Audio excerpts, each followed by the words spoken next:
हाँ बेटा, good morning.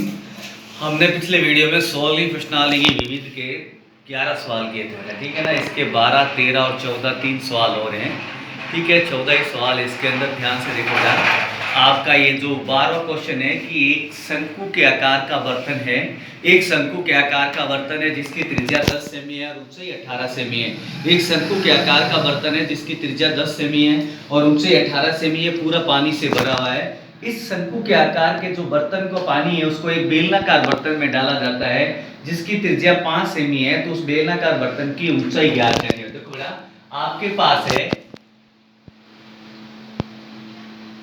शंक्वाकार बर्तन की त्रिज्या। बेटा, शंक्वाकार जो बर्तन है उसकी त्रिज्या है आपके पास 10 सेमी और इसकी जो ऊंचाई है बेटा वो है आपके पास 18 सेमी बेटा, ठीक है। शंकु के आकार का एक बर्तन है जिसकी त्रिज्या 10 सेमी है, ऊंचाई 18 सेमी बेटा। ये पूरा पानी से भरा हुआ है। इसको बेलनाकार बर्तन में डाला जाता है। तो बेलनाकार बर्तन की त्रिज्या है बेटा, बेलनाकार बर्तन की त्रिज्या है आपके पास, बेलनाकार बर्तन की त्रिज्या है 5 सेमी बेटा, ठीक है। बेलनाकार बर्तन की त्रिज्या 5 सेमी है और इसकी हमें ऊंचाई ज्ञात करनी है बेटा, ठीक है ना। तो देखो बेटा, शंकु के आकार का एक बर्तन है जिसकी त्रिज्या 10 सेमी है, ऊंचाई 18 सेमी, ये पूरा पानी से भरा हुआ है। इस बेलनाकार बर्तन के शंकु के आकार के बर्तन के पानी को बेलनाकार बर्तन में डालना है जिसकी त्रिज्या 5 सेमी है और तो उसकी ऊंचाई कितनी है ये हमें ज्ञात करना है बेटा। देखो प्रश्नानुसार, देखो हल देखो, मैंने आपको पहले ही बताया था कि जब एक वस्तु से दूसरी वस्तु बनाई जाती है या एक वस्तु का पदार्थ दूसरी वस्तु में डाला जाता है तो उन दोनों का हमेशा आयतन इक्वल होता है, आयतन समान होता है बेटा, ठीक है ना। तो देखो बेटा, प्रश्नानुसार देखो ध्यान से, प्रश्नानुसार बेलन का आयतन, चूंकि बेलन का आयतन बराबर शंकु का आयतन, बेलन का आयतन बराबर शंकु का आयतन बेटा। बेलन का आयतन होता है पाई आर स्क्वायर एच और शंकु का आयतन है बेटा 1/3 पाई आर स्क्वायर एच। बेलन का आयतन है पाई आर स्क्वायर एच और शंकु का आयतन है बेटा 1/3 पाई आर स्क्वायर एच। अब देखो ना, पाई का पाई रहने दो, बेलन की आर है आपके 5 × 5 और h हमें ज्ञात करने बेटा, h हमारे पास नहीं है।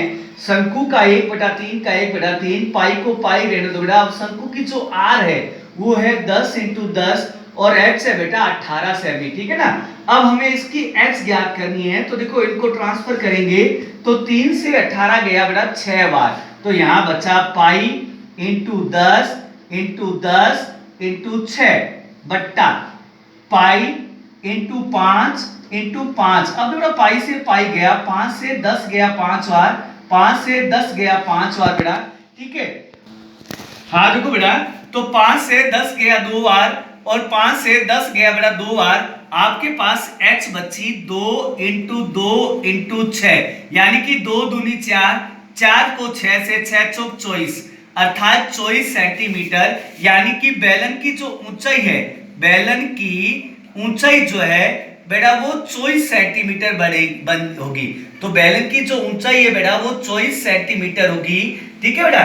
दोबारा देखो, आपके पास शंकु के आकार का बर्तन है जिसकी त्रिज्या 10 है, ऊंचाई 18 सेमी है, उसके अंदर पानी भरा हुआ, उस पानी को बेलनाकार बर्तन में डाला जाता है जिसकी त्रिज्या 5 सेमी, ऊंचाई ज्ञात करनी है बेटा। तो देखो बेटा, इसका जो पानी वो इसमें डाला जाता है, इसका मतलब दोनों में पानी की मात्रा बराबर है तो दोनों का आयतन भी समान होगा। तो बेलन का आयतन बराबर शंकु का आयतन, बेलन का आयतन पाई आर स्क्वायर है, शंकु का आयतन 1/3 पाई आर स्क्वायर है बेटा। देखो 3 से 18 गया 6 बार। अब h का मान ज्ञात करना है कि ये पाई 5 5 इसको भाग देंगे, अर्थात पाई 10 10 6 में पाई 5 5 का भाग लगाते हैं तो पाई से पाई गया बेटा, 5 से 10 2 बार, 5 से 10 2 बार, 2 दूनी 4, 4 को 6 से 6 चौक 24, अर्थात बेलन की जो ऊंचाई है बेटा वो 24 सेंटीमीटर होगी।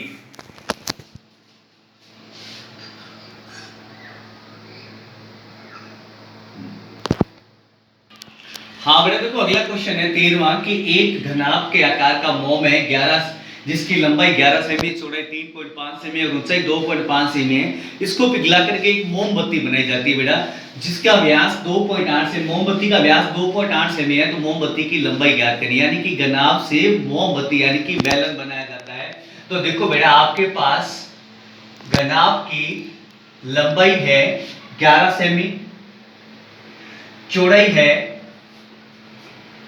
3.5 सेमी, ऊंचाई है 2.5 सेंटीमीटर। ठीक है ना, ये मोम की लंबाई है। इससे मोमबत्ती बनाई जाती है बेटा, मोमबत्ती बनाई जाती है। तो मोमबत्ती की देखो बेटा, मोमबत्ती का आपके पास व्यास है बेटा, व्यास है 2.8 सेंटीमीटर। व्यास 2.8 है तो त्रिज्या इस व्यास की क्या होगी, आधी होगी बेटा। 2.8 का आधा करते हैं तो 1.4 सेंटीमीटर। हमें इस मोमबत्ती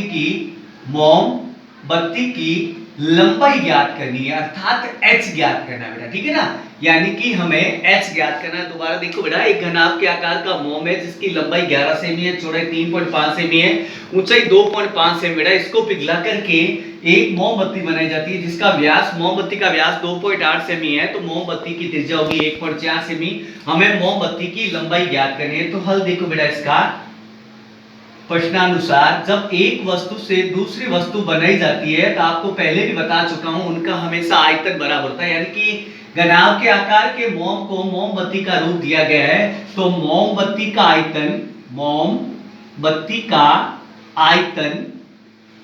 बराबर घनाभ का मोम का आयतन। ठीक है बेटा, मोमबत्ती का आयतन बराबर मोम का आयतन।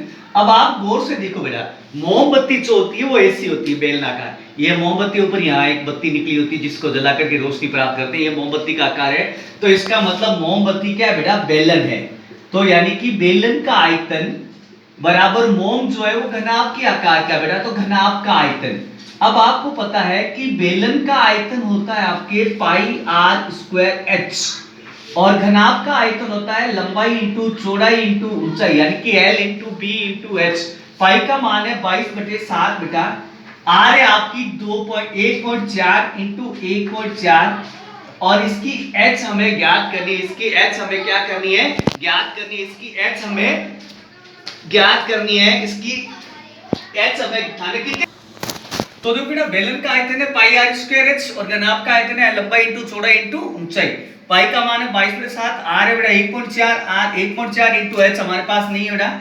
अब देखो घनाभ की लंबाई है, मोम की लंबाई है 11 इंटू 3.5 इंटू 2.5 बेटा। ठीक है, हमें इसकी एच ज्ञात करनी बेटा। अब साथ से देखो ये 14 दो बार गया बेटा। ठीक है, हमें इसकी एच ज्ञात करनी है। तो देखो बेटा, ये 11 इंटू 3.5 इंटू 2.5 बट्टा 22 इंटू 2.2 इंटू 1.4। अब देखो ना, इसके भी दो संख्या बाद पॉइंट है, इसमें भी दो संख्या बाद पॉइंट है। अगर आप चाहते हो कि सीधा यहाँ पॉइंट से पॉइंट काटो तो यूं कचरा सा हो जाएगा, तो ये सीधा मान लो पॉइंट से पॉइंट कट गया, तो ऊपर बचा आपके 11, 35 और 25 बेटा। ठीक है, नीचे आपके बचा 22, 2 और 14 बेटा। ठीक है, 22, 2 और 14 बचा बेटा। अब देखो 11 के पारे से ये संख्या गई 2 बार, 7 के पारे से 14 गया 2 बार, और ये 35 गया बेटा 5 बार। तो h आया आपके 25 पंजा 125, और 2 दूनी 4, 4 दूनी 8। h मतलब 125 में 8 का भाग लगाना बेटा। 125 में 8 का भाग है 1 8 12 में से 8 गए 4। ठीक है, ढोकारे 5 45, 8 पंजे 40, 5। अब बाहर जाता नहीं है 0.0, 8 छंग 48, 2 20, 8 दूनी 16, 4 और 8 पंजा 40 बेटा, अर्थात 15.625 सेंटीमीटर। यानी कि आपकी मोमबत्ती की लंबाई है, मोमबत्ती की लंबाई है बेटा 15.625 सेंटीमीटर बेटा। ठीक है,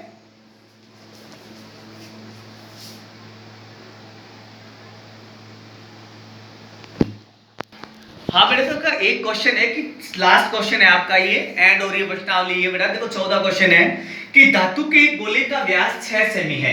तो देखो बेटा, धातु के गोले का व्यास 6 सेमी बेटा, धातु के गोले का व्यास 6 सेमी है।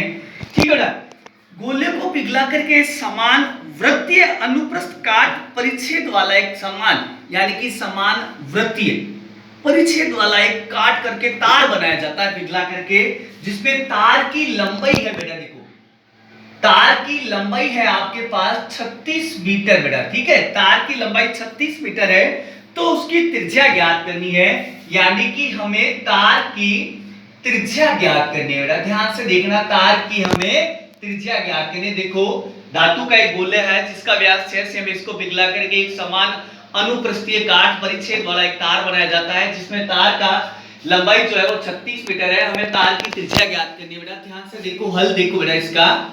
हमारे पास गोले का व्यास है, गोले का व्यास है बेटा 6 सेंटीमीटर, ठीक है, तो व्यास 6 सेंटीमीटर है, तो इसकी त्रिज्या क्या हो जाएगी, त्रिज्या व्यास की आधी, यानी कि 6/2 3 सेंटीमीटर बेटा, ठीक है। अब इससे तार बनाई जाती है बेटा। देखो तार की लंबाई है आपके पास, तार की लंबाई है बेटा 36 मीटर। देखो ये सारे सेंटीमीटर है, ये मीटर है, इसको सेंटीमीटर में बदलते हैं तो 100 की गुणा करते हैं, अर्थात 3600 सेंटीमीटर आ गई बेटा, ठीक है। और हमें तार की क्या ज्ञात करनी है, त्रिज्या ज्ञात करनी है बेटा। इसकी हमें क्या ज्ञात करनी है, त्रिज्या ज्ञात करनी है। तो देखो गोले से तार बनाई जाती है, इसका मतलब गोले और तार में लगी धातु की मात्रा बराबर है। गोले और तार में लगी धातु की मात्रा बराबर है, इसका मतलब उनका आयतन भी बराबर है, अर्थात तार का आयतन, तार का आयतन बराबर गोले का आयतन,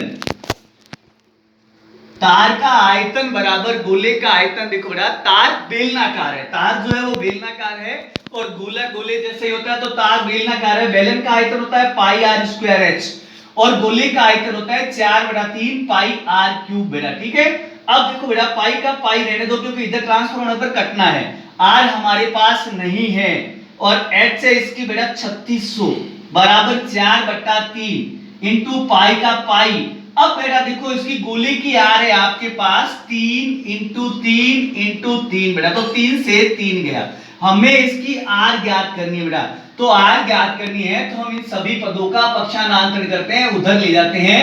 तो देखो बेटा इधर बचा आपके पास 4 इंटू पाई इंटू 3 बट्टा, इधर आपके पास पाई और 3600 है, पाई इंटू 3600, पाई से पाई गया, 4 से 36 गया, 9 बार 2 जीरो की 2 जीरो, 3 से 9 गया, 3 बार 0 की 0, 3 एकम 3, और 3 से 1 गया, 3 गया, एक बार 2 जीरो की 2 जीरो, यानी कि आर स्क्वायर आया 1/100।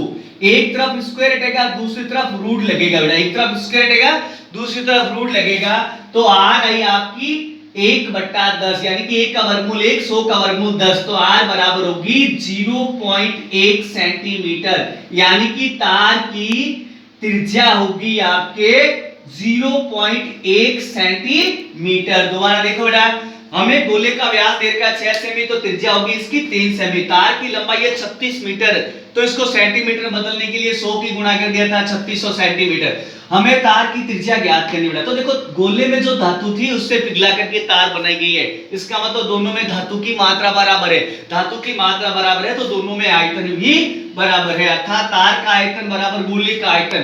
तार बेलनाकार है तो बेलन का आयतन पाई आर स्क्वायर एच, गोले का आयतन है 4/3 पाई आर क्यूब, पाई का पाई आर स्क्वायर, एच का मान है 3600, 4/3 का 4/3 पाई का पाई, आर का मान है 3 इंटू 3 बेटा। हमें आर ज्ञात करनी है, तो इधर देखो 3 से 3 गया, यहाँ बचा 4 पाई 3 4 पाई 3 और ये पाई और 3600 नीचे आ गया बेटा, पाई से पाई गया, 4 से 36 गया, 9 बार 2 जीरो की 2 जीरो, 3 से 9 गया, 3 बार 2 जीरो की 2 जीरो, 3 से 3 गया, एक बार 0 की 2 जीरो बेटा।